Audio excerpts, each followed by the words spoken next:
Hello and welcome to the Runnin with the Herd podcast, powered up by Herd Nation, a part of the Rivals Network, and sponsored by Mike Gwynn Insurance Agency. It's 75 week, very special week for Marshall University, the football team, and the city of Huntington. And here to talk a little bit about 75 week, as well as the Coastal Carolina game at the Joan final game of the season, none other than my co-host, Josh Stowers. Josh, welcome, man. What's going, dude? Not too much, man. The Herd's on a winning streak. They won handily over Southern Miss 37-3. And a different animal comes into the Joan on November the 16th. Last home game of the season, 75 week, a lot of emotion, a lot of different things in play during that game. I've been to a couple 75 games. Josh, obviously you've been to a bunch. Before we bring Joe on, just talk to me a little bit about what this week not only means for the football team, but for the university, the community, and yourself personally. I think the week in general was obviously very emotional, like you said. It's emotional for, Huntington. It's emotional for the university. It's emotional for every person out there that's attached to Marshall football. As far as the team, it's pretty much tradition now that the guys watch the movie. They have the cemetery, they all go up there and they have a guy speak at the cemetery. Yeah. Huff has been doing that for a couple of years now, and they've been doing it before then. But obviously we'll have the fountain ceremony tomorrow. And they'll all be there in attendance for that. So it's just a different feeling. Being at the ceremony tomorrow is obviously it's a pretty intense feeling. And then even at the game on Saturday, it's pretty chilling to. They always have like the special intro video, and watching that, sometimes it's hard to get through, honestly. Just because it's like I said. Obviously I'm only 43, so I was not around at that time, but. Right. It's still it hits home for me. I can't imagine being someone directly associated with the crash or the families who lost loved ones. But it's a different feeling, and I think the guys kind of they know that there's a sense of urgency. They play with it. They have for X amount of years now. Under Huff and Doc before and coaches before that, it's a different game. And, it's just a special feeling to be there. It's just different. I don't really know. It's kind of hard to put into words a little bit, being there and being part of it. Marshall's near to my heart, and it means a lot to me to be there. I wish I could be at all the fountain ceremonies. Obviously, work and things like that come into play. But I've been to a couple of them, and it's a struggle. You see some of the coaches, speak, and people, they usually have like guest speakers and things like that, and they get choked up. It's hard for them to be there, and so Marshall and Huntington are one. It is what it is. It's been that way, before the crash, and even more so afterwards. So. It's a special week, for a lot of different reasons, and obviously, thinking of the families of the people who lost loved ones then, today and tomorrow and in the future, just the same. Yeah, for sure. Obviously, you touched on it a little bit. A lot of different guest speakers will be speaking to the team this week. Of course, you have Reverend Steve Harvey, who is the team chaplain, who will be speaking to the team. Keith Morehouse, who will be on the call, ESPN 3 on Saturday. Obviously, he lost his father, Gene, in the crash. Coach Mark Gale, who has been around the program for a couple of decades, actually recently retired. He'll be speaking to the team as well. I've been to a couple different 75 games. I saw the one where they played Louisiana Tech in 2019. Obviously, the team had a great sense of urgency, had a big win over a tough La Tech team then, and even during the COVID year for the 50th anniversary, I told myself I wasn't gonna miss the 50th anniversary. And even though that they had a condensed crowd because of COVID protocols and stuff like that, it was still a very good atmosphere. The team came out, played hard, won, and it was really just a different experience. So with that, we will bring on from the Strut Podcast, Joe Cashion, talk a little Coastal Carolina as we get into this game. Joe, welcome, sir. Hey, guys. Thanks for having me on. Yeah, we certainly appreciate it. And before we get into the Marshall Coastal matchup, Joe, when you look at this Chanticleer team, they defeated the Appalachian State Mountaineers pretty handily on a Thursday night. What do you think was the catalyst for that team to go out there and have such a dominating performance against the Mountaineers? I think it was the quick start that the Chanticleers got off to in that football game. Coastal has been really just, I don't try to find the right word to say, but they've really just been saddled with poor starts this season. If you go all the way back to after the win over Temple to go 3-0, Coastal had Virginia come in and then just, fell behind in that game, fell behind in the next game. Even the win over Old Dominion, Coastal got down 17-7 late in the first half in that one. Got off to a slow start against James Madison, got blown out. Got off to a slow start against Louisiana, made a good comeback in that one, but just could never get over the hump. Got behind against a bad Troy team. I mean, you're talking about the worst loss of the season was Troy. And got down 28-7 at the half there. And so I think it was a huge point of emphasis for Coach Beck and staff and players on the short week against Appalachian State coming in on that Thursday night last week to get off to a good start, do something out of tendency that they haven't done really. And that's when you win the toss, take the ball. Coastal hasn't done that all year. They've won 5, coin tosses to start. They won Thursday night. They took the ball against a bad App defense. Boom, 7 plays, 68 yards in the end zone. Defense forces a turnover. They go get a touchdown off that. So I think getting off of that quick 14-0 lead, which turned into 17-0, that really kind of got the crowd energized. I think it got the players involved and really locked in. Everything just kind of seemed to roll after that. Joe, it's interesting you said that. Just, I'll admit I haven't watched Coastal play much this year, but just looking at the numbers, it looks like they outscore teams in the first and third quarter. So it's like they start fast out of the gate, coming out of the start of the game and then out of halftime. But in the second and fourth quarters, they seem to struggle. So it's interesting that you're saying that, just because the scoring of it is kind of like flip flop from what you're saying.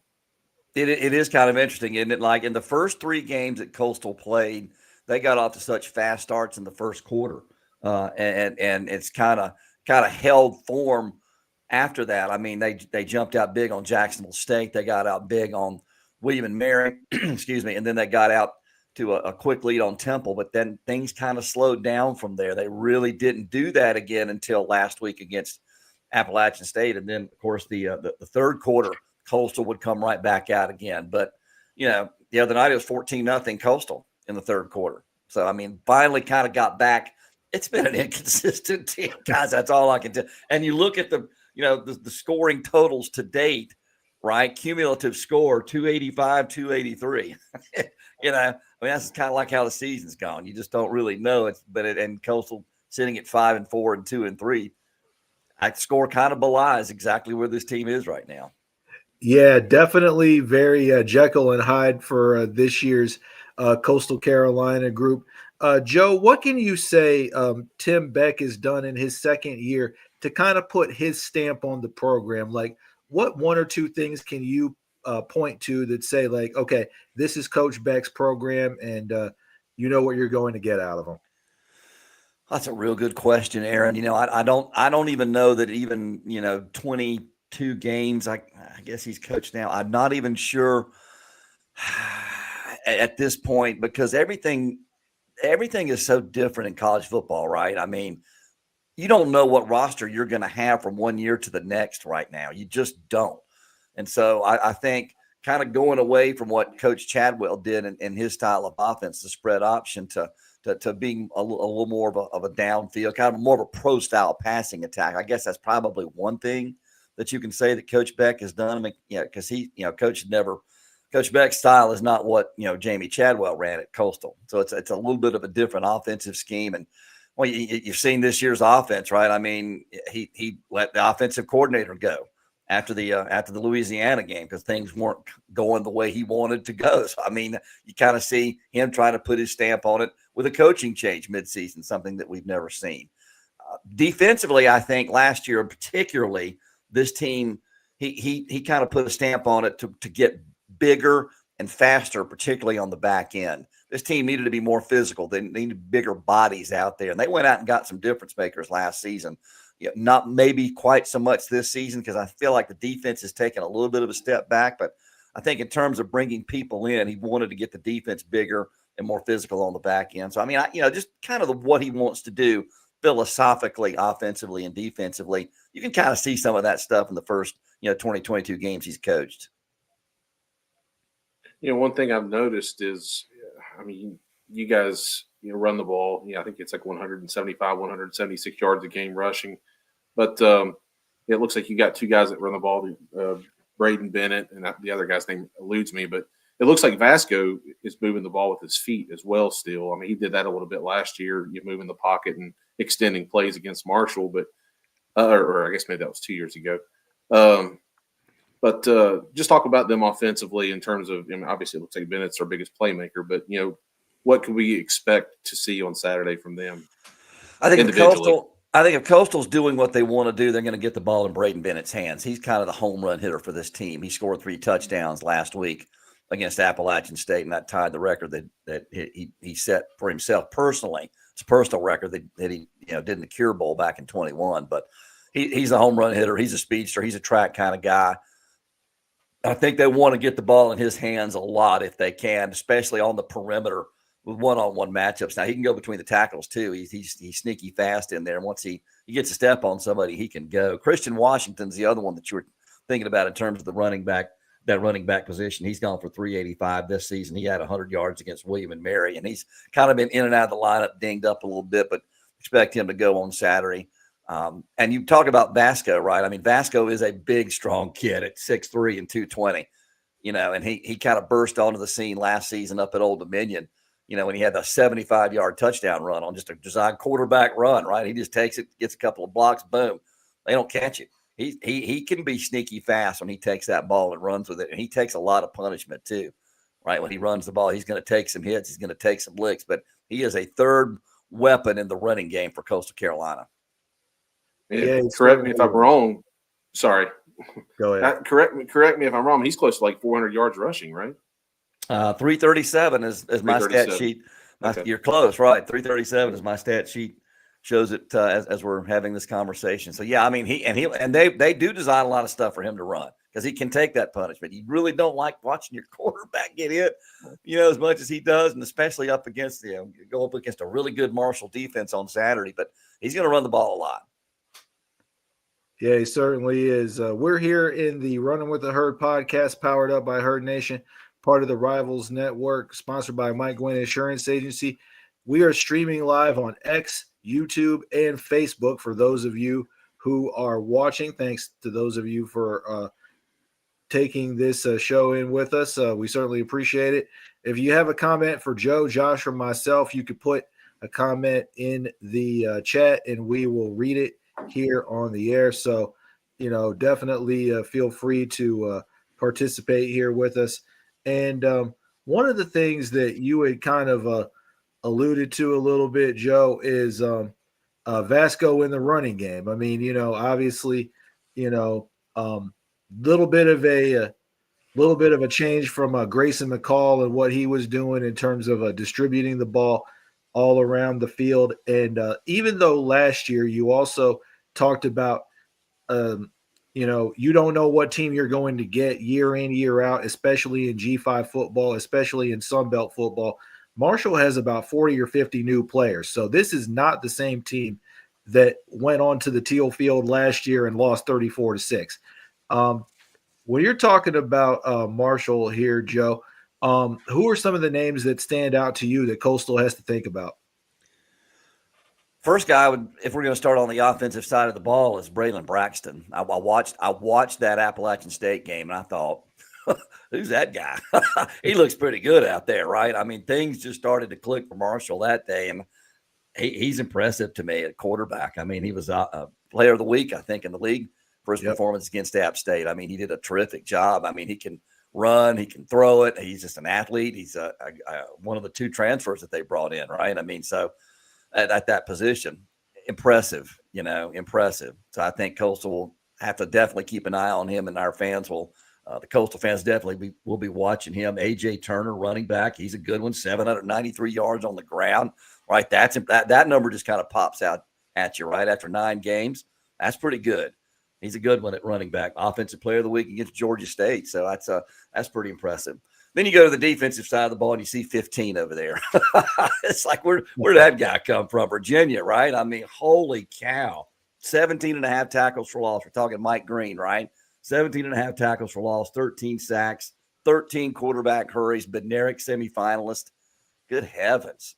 I'm rooting interest in the game, but I really want to see this guy play. I want to see. I want to see this guy play.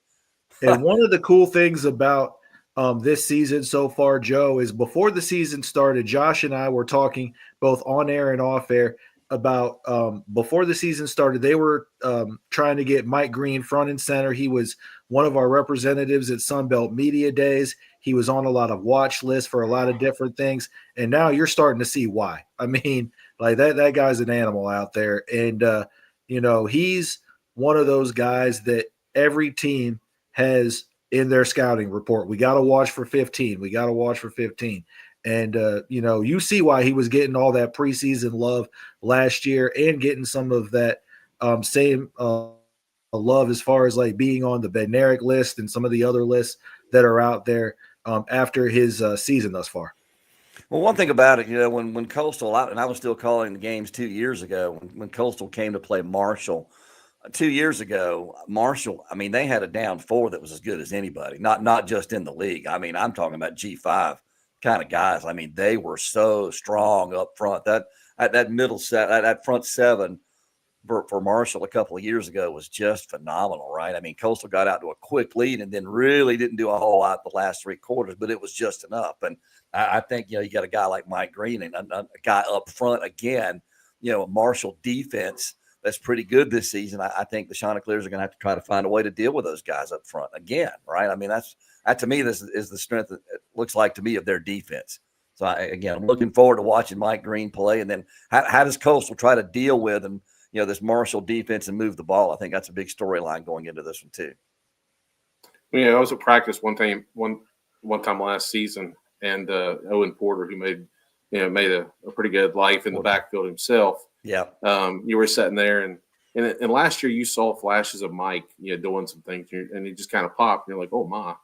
And then there was one day we were sitting at practice, and he made a pretty just unbelievably athletic play in practice. And I remember clear as day, Owen just openly said, this guy's going to make you all forget about me next year. Wow. And I mean, like, it's hard to forget about Owen because, I mean, he was so great. He's a local guy and it meant a lot to the program. But I mean, like, Mike is a different dude. And, just how athletic, and it's just how athletic he is. I mean, like, he's 230, 240 pounds. And I mean, like, just so fluid in his movements and when he goes off the edge, I mean, like, dude just explodes. And there was I think it was yesterday. It was the New York Times. I guess I'm not sure why the New York Times is releasing a draft projection list this early, but the New York Times had him as a 2nd round pick. And wow, in April, I think it was like number 37. I think is where it was. But that may be, it's awful early to be projecting things like that. But I think that just kind of tells you what kind of talent, people, at the next level see him having possibly. Yeah, there's no doubt about it. Again, I'm, when you see those numbers, you're like, Good heavens. I mean, what is Coastal going to see? How did they defend that? How did they try to keep him from being a disruptor, right? I mean, how did they try to defend him to not be a big time difference maker out there and try to neutralize him somehow? Not going to stop him, for 60, 70 snaps, but you got to try to find a way to get the ball away from him or do something to try, or whatever it takes, whatever you have to do, double team, whatever you have to do to try to neutralize him, keep him out of the action, let somebody else do something. Okay, fine, but try not to let 15 just be a game changer out there. And Coastal's kind of found a guy like that, and Cleve Lubin, kind of a bandit player who had a big time week against App State coming off the edge. So, I mean, where's the NIL money? Somebody better be ponying up some NIL to keep these kids in town, right? I mean, that's kind of where we are. But it's fun. It's fun to watch great defenders play. Rare. And I remember Owen Porter, right? I mean, you brought that name up. I was like, man, this guy's all over the place.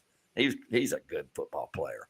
So if he says that we're going to forget about him because of Mike Green, that'll be interesting. I remember when that was said too. Yeah, that was something. And yeah. The thing about Mike too is UVA, I mean, they've been middle of the pack in the ACC and just kind of in general, to be honest, it makes you wonder, how in the world does that guy get out of Charlottesville? I mean, how in the world does that guy not on the field playing for them? I mean, don't get me wrong. Obviously it's a different level, but I mean, talent is talent, and that guy is ridiculously talented. And I mean, was he that productive at that level? Obviously not, but still yet. I mean, you don't ascend, you don't get that much better in a year and a half's time, from just in the time that he's been here versus, being at UVA. It's ridiculous to me to think that he didn't play there. It is ridiculous. I mean, if he can do this at Marshall, he can do that at Virginia. I mean, if Marshall and Virginia played right now, I think that's a toss-up game, to be honest with you. I mean, we saw Virginia, and they beat us by 19 points, but no offense to those guys, they're not anything special. I mean, they're, like you say, they're a middle-of-the-pack ACC bunch, right? I mean, Mike Green, he could be showing out there, in my opinion. Well, we saw what he could do, obviously in Columbus against Ohio State, and I mean, I think he had maybe 1.5 sacks out there, and had a couple more tackles for loss. So it's not like, when you're talking about cream of the crop, I mean, that's about as good as it gets.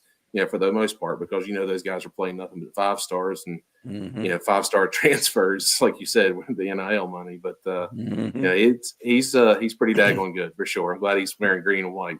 Definitely. I mean, when you think about what he was doing against the national championship contender in Ohio State, I'm thinking to myself, I'm like, this is what the NFL wants to see, and they're seeing it firsthand. We're here in the Runnin with the Herd podcast, sponsored by Mike Gwynn Insurance Agency, streaming live on Facebook, X, and YouTube. And we're here with Joe Cashion from the Strut Podcast, talking a little Coastal Carolina Marshall on 75 week. Joe, what do you think is going to be an X factor in this game for either team as they play this one on Saturday? What do you think could be one of those factors that you think could determine the outcome?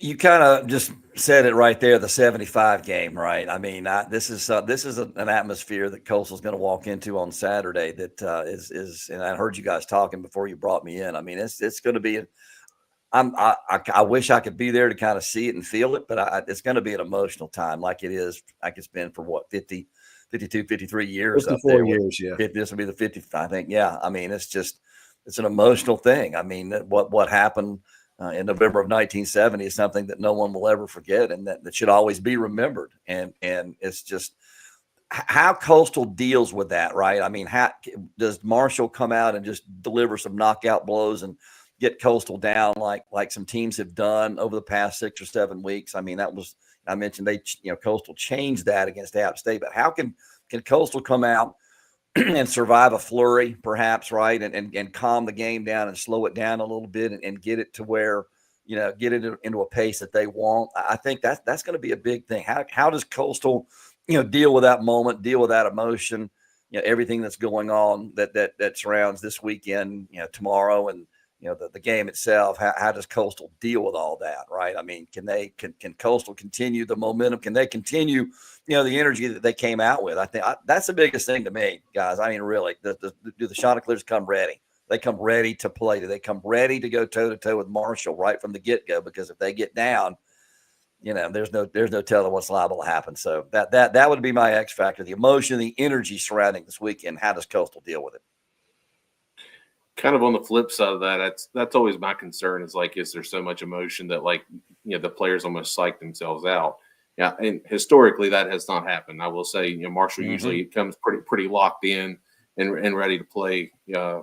For this week, but it's always a question. Like, you wonder, are they going to be so amped up or just so, because I mean, that game comes with pressure too. I mean, no one wants to lose that game. I mean, and so you worry about that a little bit. And Marshall they've been decent in the first quarter.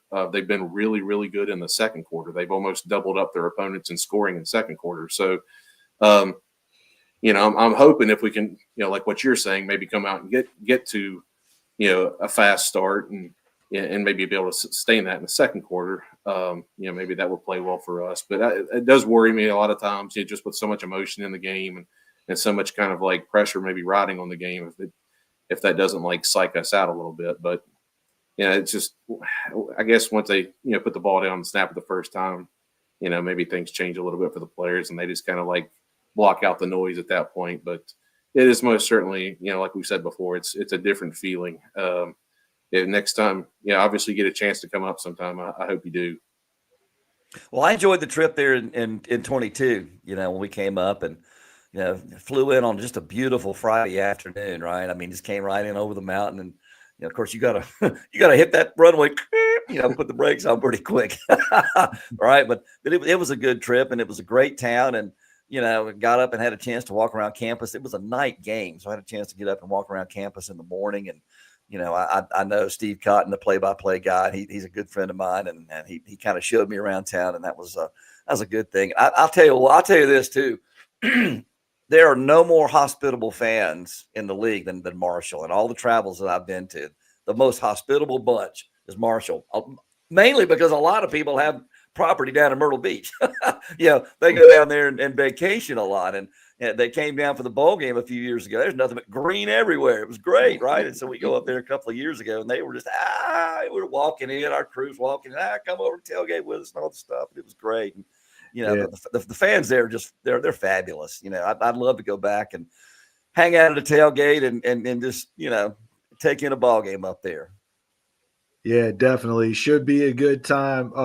Whenever you decide to come up, Joe, just let us know, and we'll definitely stop by and say what's up. Joe, thanks very much for coming on with us. We certainly appreciate your time.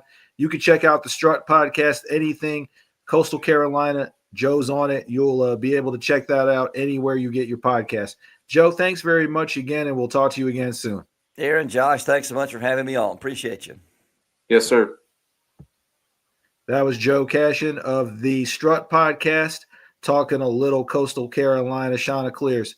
Now, before we wrap up here, Josh, my X factor in the game, outside of the emotion, outside of the being 75 week, is the special teams. We talked a little bit about it off the air.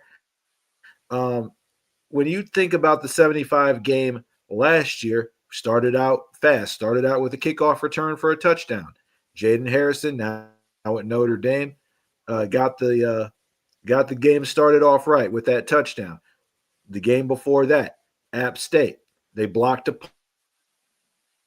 punt, and I believe it was a guy last name Miller, not Devin Miller, but a defensive back named Miller, ended up recovering the ball in the end zone.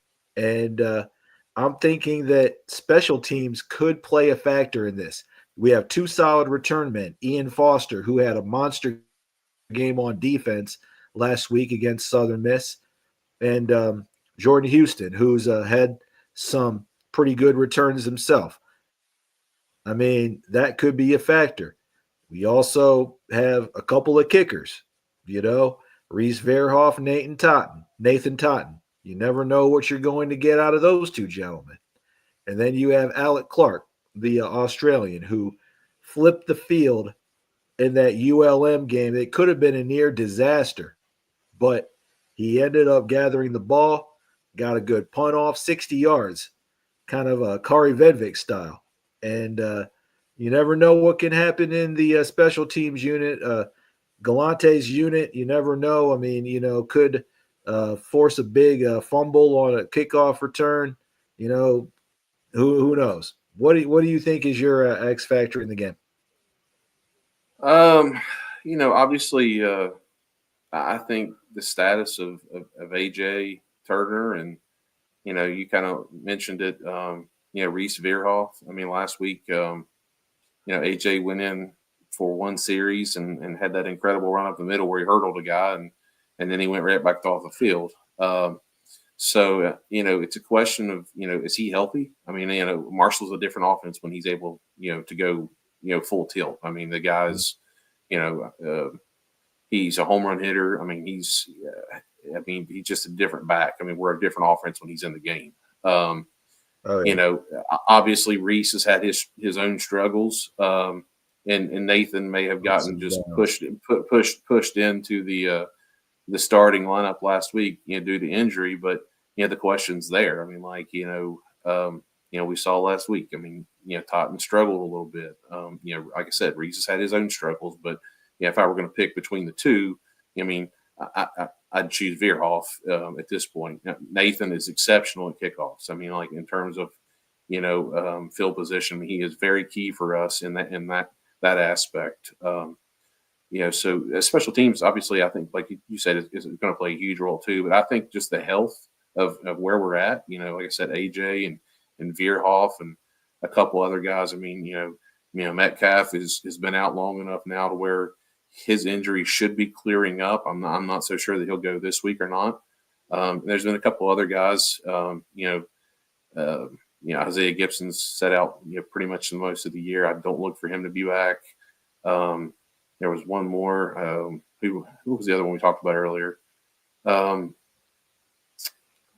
forget who it was now. Nonetheless, I just think, are we healthy? I mean, for the most of the season we have been, those guys kind of got nicked up here in the last couple of weeks. So, and you're going to have that, in whatever week 9 of the season, week 10. So you're going to have that, but I would say that's my biggest question is what's the status of a couple guys, and are we going to be full tilt? Because Coastal has been a thorn in our sides. It's the only team in the Sun Belt East that we have not beaten. Yeah, and I don't know what it is, and it's just some things have went their way, and most of it has not went our way, obviously. But I look for us to be ready to play this week. I mean, like we said, the crash game brings a different element. From the moment that last week ended till to right this second, I guarantee those guys are focused on one thing. And like I said, no one wants to lose that game. No one wants to be the team that lost the crash game. And I think that's a message that is said and reiterated time and time again throughout the week is that you heard people say it all the time, you're playing for them, and no one wants to be the guy that lost that game. So I look for us to be ready to play. It's no matter who's out there, I think they're going to be prepared, and I think I look for us to be ready to roll, at the kickoff and throughout the rest of the game. Definitely. I mean, I look for at the end of the game when the clock is zeros. I'm not going to predict a final score, but I'll predict the guys in not the Kelly green and white, the guys in black are going to end up being victorious in this one. So I just expect a hard-fought physical game, a lot of back and forth, and who knows? You might see some magic. You might see some stuff that they haven't really done the whole year, but you just never know. Special thanks to Joe Cashion from the Strut Podcast for joining us here this evening. Also, thanks to Josh Stowers as well. You can check out this podcast, the archive on Old Fairfield, as well as the Herd Nation board, and you can check this out anywhere that you can get your podcast. You can check out the archive on YouTube as well. For Josh Stowers, for Joe Cashion, I'm Aaron Coleman saying so long We look forward to talking to you next week when the Herd takes on Old Dominion. Thanks again. Go Herd.